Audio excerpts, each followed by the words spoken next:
শুভ সন্ধ্যা। আজ সোমবার ২৬শে অগস্ট ২০২৪ ইংরাজি ও ১১ই ভাদ্র ১৪৩১ বাংলা। এখন ক্যানবেরাতে সময় রাত ৮টা। শুরু হচ্ছে ক্যানবেরার 2XX কমিউনিটি রেডিও স্টেশন থেকে প্রচারিত সাপ্তাহিক বাংলা অনুষ্ঠান বাংলা রেডিও। অনুষ্ঠানটি প্রচারিত হচ্ছে কমিউনিটি ব্রডকাস্টিং ফাউন্ডেশন লিমিটেড ও বাংলাদেশ অস্ট্রেলিয়া অ্যাসোসিয়েশন ক্যানবেরার সৌজন্যে। প্রতি সোমবার রাত ৮টায় এই অনুষ্ঠান প্রচারিত হয় FM ব্যান্ড 98.3 মেগাহার্টজে। আজ অনুষ্ঠান পরিচালনায় আছি আমি এহসান উল্লাহ।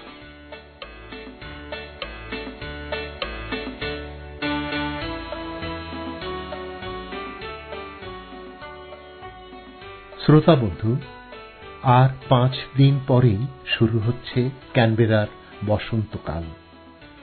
বসন্তের শুরুতেই ক্যানবেরাবাসীদের জন্য দুটি আয়োজনের ঘোষণা।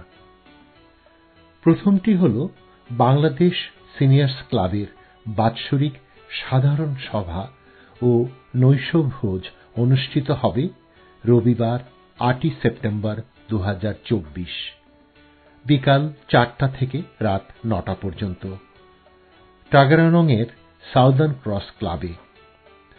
ক্লাবের সদস্যদের তাদের উপস্থিতি নিশ্চিত করার জন্য অনুরোধ করা হচ্ছে।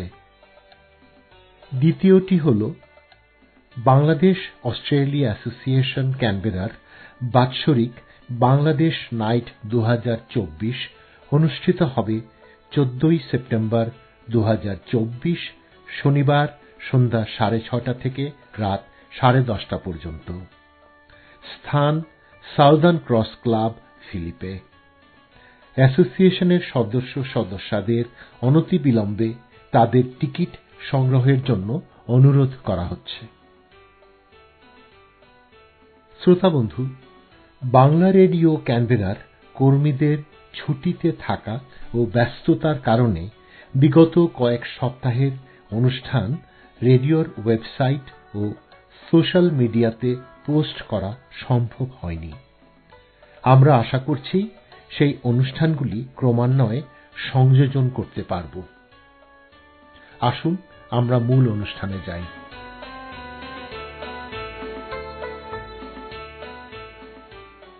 শ্রোতা বন্ধু, আজ 26শে অগস্ট 2024। হিন্দু বর্ষপঞ্জি মতে আজ পালিত হচ্ছে জন্মাষ্টমী। হিন্দু ধর্মে জন্মাষ্টমী ভগবান কৃষ্ণের পবিত্র জন্মদিন উপলক্ষে পালন করা হয়। তিনি ভগবান বিষ্ণুর অষ্টম অবতার হিসেবে বিবেচিত হন। হিন্দু পুরাণ অনুসারে দ্বাপর যুগে ভগবান কৃষ্ণের জন্ম হয়েছে। এই উপলক্ষে আমাদের হিন্দু ধর্মাবলম্বী শ্রোতাদের জানাই শুভেচ্ছা।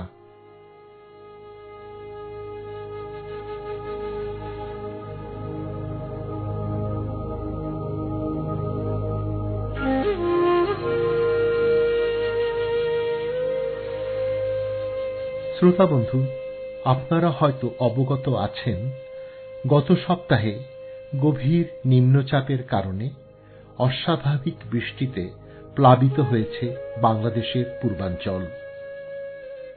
একই সময়ে ভারতের ত্রিপুরাতে গোমতী নদীর ওপর ডুম্বুর বাঁধ খুলে দেয়ায় ওই অঞ্চলে বন্যা পরিস্থিতির ভীষণ অবনতি হয়।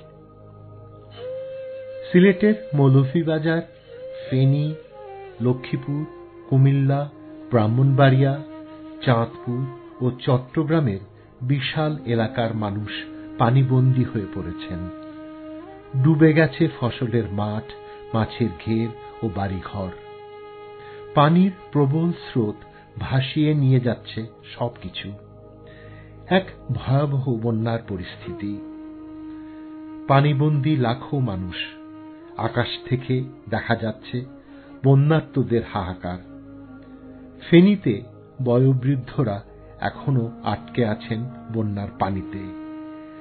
কেউ কেউ বেঁচে থাকার জন্য গলা সমান পানির উপর মাথা উঁচু করে থাকা নারিকেল গাছের পাতা আঁকড়ে আছেন। একতলা পর্যন্ত পুরোপুরি পানি। টিনের চালে বসে আছে অসহায় মানুষ। প্রবল স্রোতে ছিটকে ভেসে যাচ্ছে হাতে ধরে রাখা সন্তান, মায়ের কোলের শিশু। ভাসিয়ে নিয়ে যাচ্ছে গবাদি পশু, ঘর বাড়ি, সহায় সম্বল। চারিদিকে শুধুই হাহাকার। 100 বছরে এমন ভয়াবহতা দেখেনি ফেনীর মানুষ। বিস্তীর্ণ দুপারে অসংখ্য মানুষের হাহাকার শুনেও নিঃশব্দে নীরবে ও গঙ্গা তুমি গঙ্গা বইছো কেন?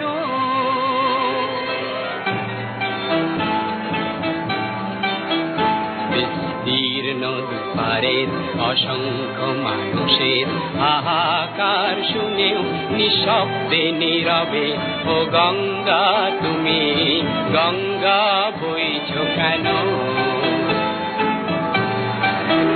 বিস্তীর্ণ দুপারের অসংখ্য মানুষের হাহাকার শুনেও নিঃশব্দে নীরবে ও গঙ্গা তুমি গঙ্গা বইছো কেন?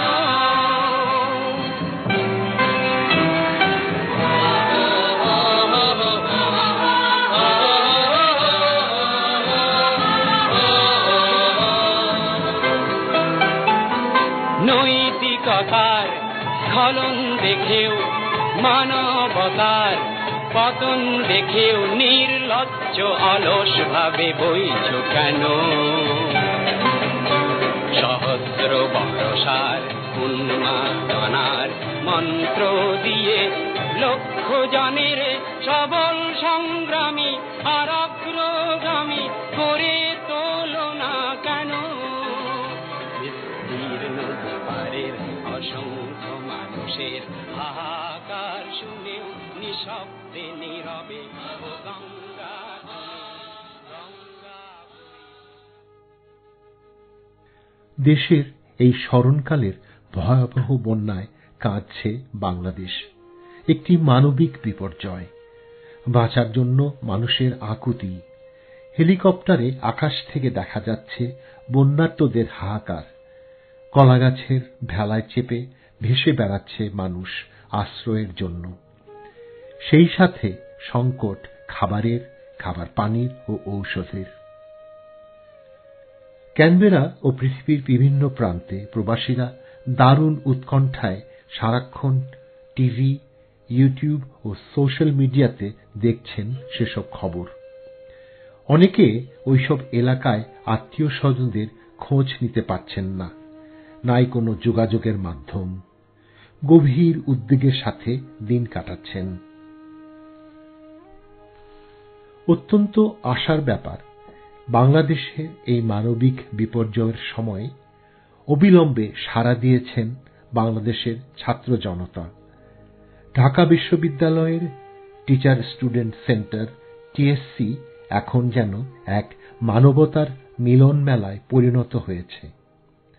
সেটি রূপান্তরিত হয়েছে ছাত্র জনতার স্বেচ্ছাসেবায় একটি কেন্দ্রীয় ত্রাণ সংগ্রহশালা ও বিতরণ কেন্দ্রে। বাংলাদেশে বন্যা কিংবা প্রাকৃতিক দুর্যোগ কোনো নতুন কিছু না। অতীতে এমনি দুর্যোগ পরবর্তী সময়ে বিভিন্ন রাজনৈতিক, সামাজিক ও ব্যবসায়িক সংগঠন যে যার মতো ত্রাণ সংগ্রহ ও বিতরণ করেছেন। সরকারি সাহায্যও দেয়া হয়েছে। বিভিন্ন স্তরে সরকারি ত্রাণ বিতরণের মধ্যস্থতাকারী ও কর্মীদের দ্বারা, যে ব্যাপারে অতীতে অনেক প্রশ্নও তোলা হয়েছে। তবে এবারে টিএসসিতে ত্রাণ কার্যপরিচালনা দেখে আমরা সবাই আবির্ভূত। ছাত্র জনতার সাম্প্রতিক গণ অভ্যুত্থানের পর এ যেন এক নতুন বাংলাদেশ। সম্প্রীতির বন্ধনে আবদ্ধ যেন পুরো জাতি।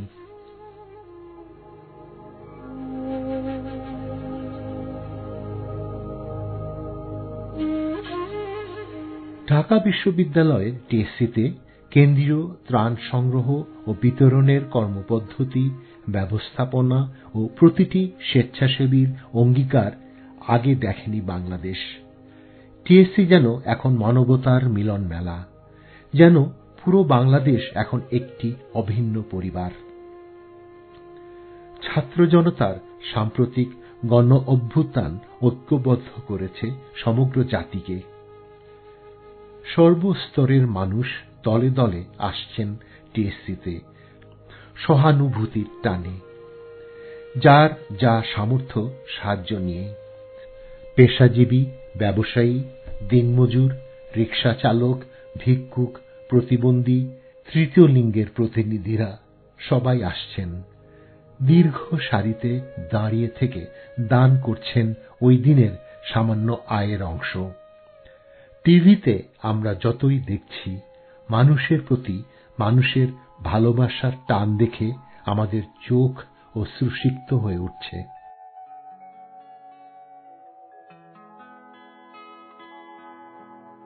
মানুষ মানুষের জন্যে, জীবন জীবনের জন্যে, একটু সহানুভূতি কি মানুষ পেতে পারে না ও বন্ধু? মানুষ মানুষের জন্যে, জীবন জীবনের জন্যে, একটু সহানুভূতি কি মানুষ পেতে পারে না ও বন্ধু? মানুষ মানুষের জন্যে।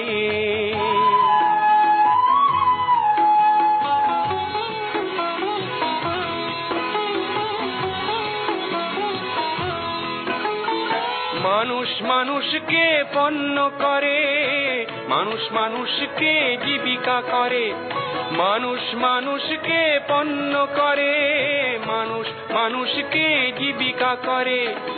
পুরনো ইতিহাস ফিরে এলে লজ্জা কি তুমি পাবে না ও বন্ধু?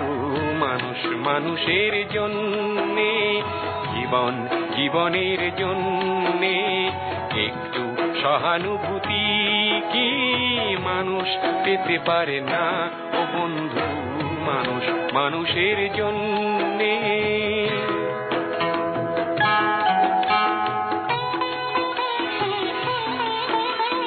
বলো কি তোমার ক্ষতি, জীবনের অথই নদী পার হয় তোমাকে ধরে দুর্বল মানুষ যদি?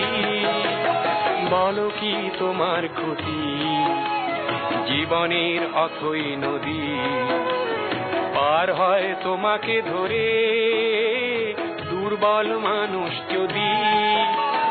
মানুষ যদি সে না হয় মানুষ, দানব কখনো হয় না মানুষ। মানুষ যদি সে না হয় মানুষ, দানব কখনো হয় না মানুষ। যদি দানব কখনো বা হয় মানুষ, লজ্জা কি তুমি পাবে না ও বন্ধু? মানুষ মানুষের জন্যে, জীবন জীবনের জন্যে, একটু সহানুভূতি কি মানুষ পেতে পারে না ও বন্ধু? মানুষ মানুষের জন্যে। শ্রোতা বন্ধু, আমাদের মাতৃভূমি বাংলাদেশের এই দুর্যোগের সময়ে আসুন আমরা প্রবাসীরা বন্যার্তদের সাহায্যের জন্য হাত বাড়াই। টিএসসিতে ছাত্র জনতার অক্লান্ত পরিশ্রমে সংগৃহীত ত্রাণ এবং আসসুন্নাহ ফাউন্ডেশনের ত্রাণের পাহাড় সাময়িকভাবে জীবন রক্ষা করলেও ধীরে ধীরে বন্যার পানি কমার পর সংকট আরও প্রবল হবে। ওই জনপদগুলি এবং সেখানকার মানুষের জীবন ও জীবিকার ঘুরে দাঁড়ানোর জন্য প্রয়োজন পর্যাপ্ত আর্থিক সাহায্য, যে ক্ষেত্রে বিদেশ থেকে আমরা প্রবাসীরা ভূমিকা রাখতে পারি। শুধু প্রয়োজন আমরা যার যার অবস্থান থেকে উদ্যোগী হই। ক্যানবেরাবাসীদের একটি দাতব্য সংগঠন লেটস ওয়ার্ক ফর বাংলাদেশ বিগত বছরগুলিতে বাংলাদেশে বিভিন্ন সেবামূলক কাজে অনেক প্রশংসা কুড়িয়েছে। লেটস ওয়ার্ক ফর বাংলাদেশ একটি অলাভজনক, অরাজনৈতিক, স্বেচ্ছাসেবী দাতব্য সংগঠন। সংগঠনটির মূল উদ্দেশ্য সব বাংলাদেশিদের যে কোনোভাবে ও আকারে বাংলাদেশে অবদান রাখতে উৎসাহিত করা, উদ্বুদ্ধ করা। তাদের উল্লেখযোগ্য কর্মকাণ্ডের মধ্যে আছে প্রাকৃতিক দুর্যোগ আক্রান্তদের জন্য জরুরি খাবার, আর্থিক সাহায্য, শিক্ষাবৃত্তি, প্রত্যন্ত অঞ্চলে স্কুল স্থাপনা ও পরিচালনা এবং স্বাস্থ্য সেবা সহ প্রতিবন্ধীদের সহায়তার সুযোগ করে দেয়া। বাংলাদেশের বর্তমান বন্যায় ক্ষতিগ্রস্তদের সাহায্যের জন্য লেটস ওয়ার্ক ফর বাংলাদেশ সবার কাছে আবেদন জানিয়েছেন। আসুন আমরা প্রবাসীরা তাতে সাড়া দিয়ে সাহায্যের হাত বাড়াই। এ ব্যাপারে ওই সংগঠনের সদস্য ও বাংলা রেডিওর সহকর্মী জনাব শামসুদ্দিন শাফি বিপ্লবের একটি প্রতিবেদন শুনি। তার আগে লেটস ওয়ার্ক ফর বাংলাদেশ সম্পর্কে জানতে তাদের ওয়েবসাইট হল letsworkforbangladesh.org।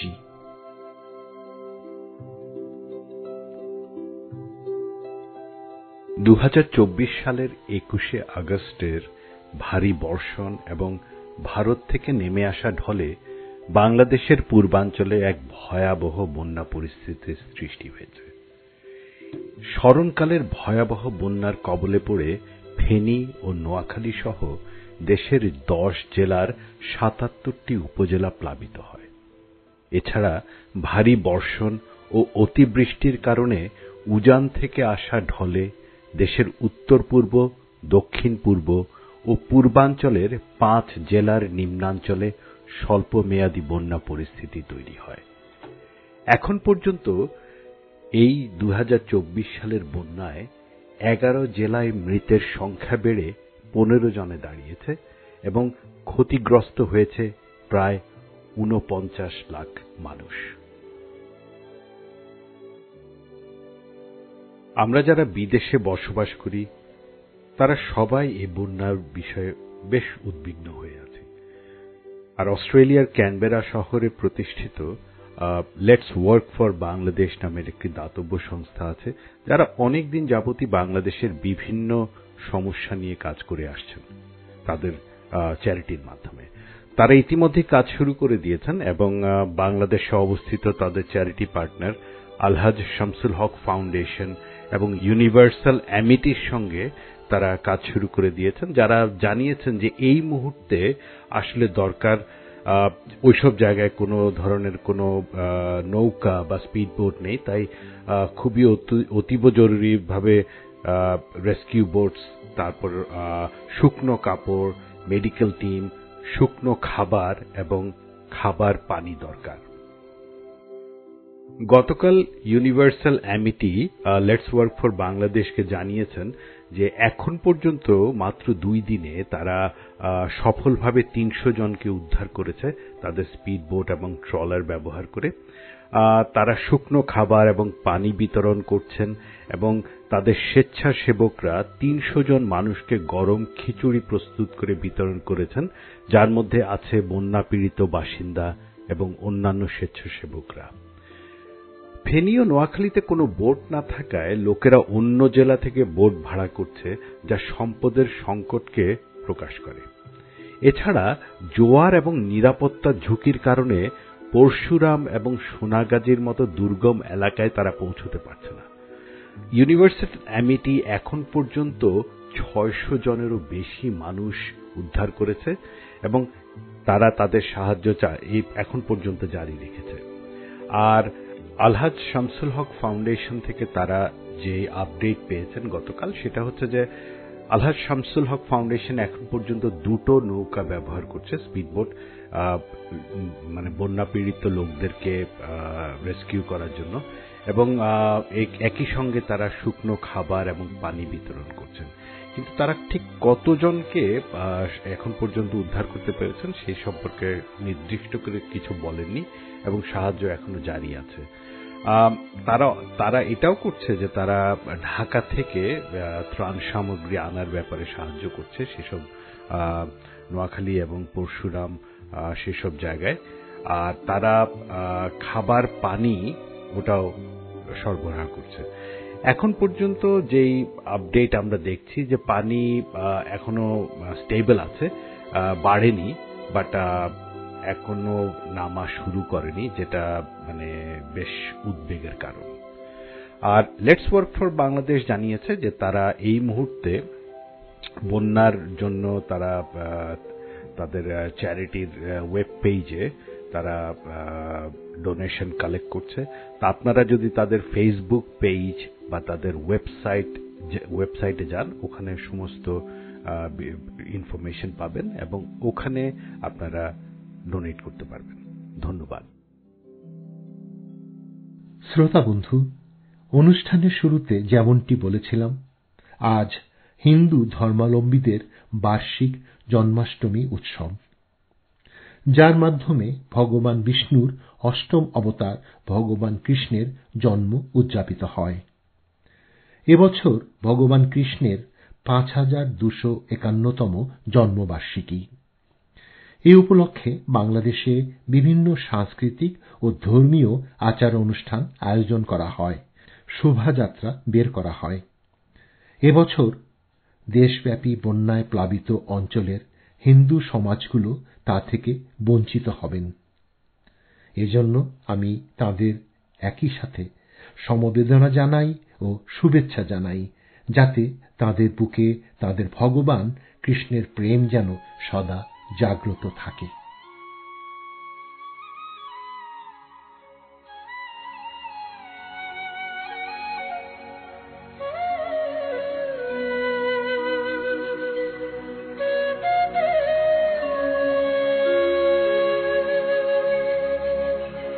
বুঝবে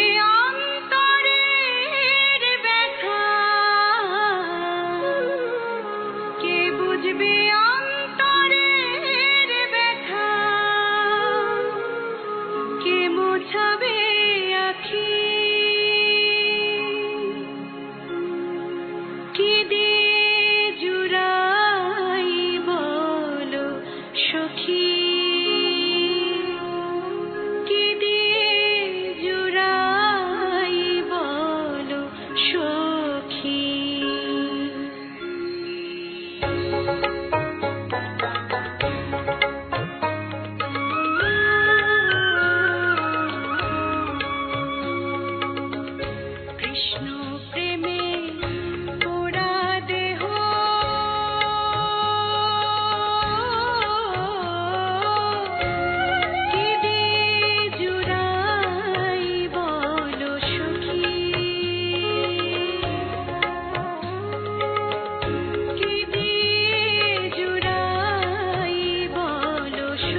আজকের অনুষ্ঠানে বাজানো গানগুলিতে কণ্ঠ দিয়েছেন ভূপেন হাজারিকা ও সঙ্গীতা সেন।